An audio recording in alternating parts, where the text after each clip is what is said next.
Hello mga pamangkins. If you're new to my channel, please don't forget to subscribe. And kung dati ka naman, palike na lang.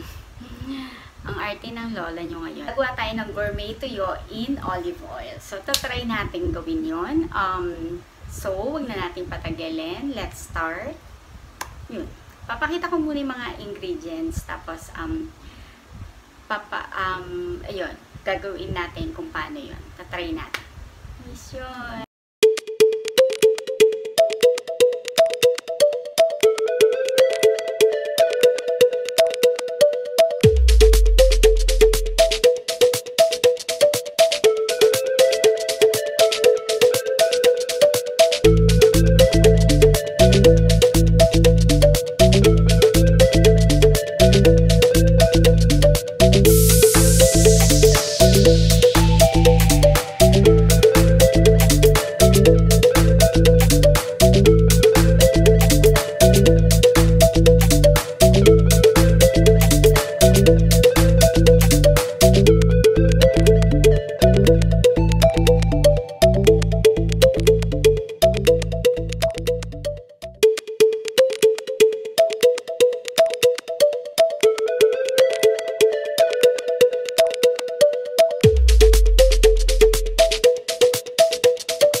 after 3 days, eto na lang ang ating gourmet tuyo. Hindi daw siya masarap, pero eto na lang siya after 3 days. Ayun. Sabi, parang feeling ko rin, meron siyang kulang na lasa compared to other. Baka meron secret ingredients yung ibang gumagawa. Matututunan ko rin yan. Anyways, eto na siya. Ayun. Anyways, ayun, hanggang dun na lang. Please, mag-comment kayo kung ano pa yung gustong iluto or itry ng inyong titain. Anyways, hanggang dito na lang. Again, please subscribe and please be safe na rin and God bless.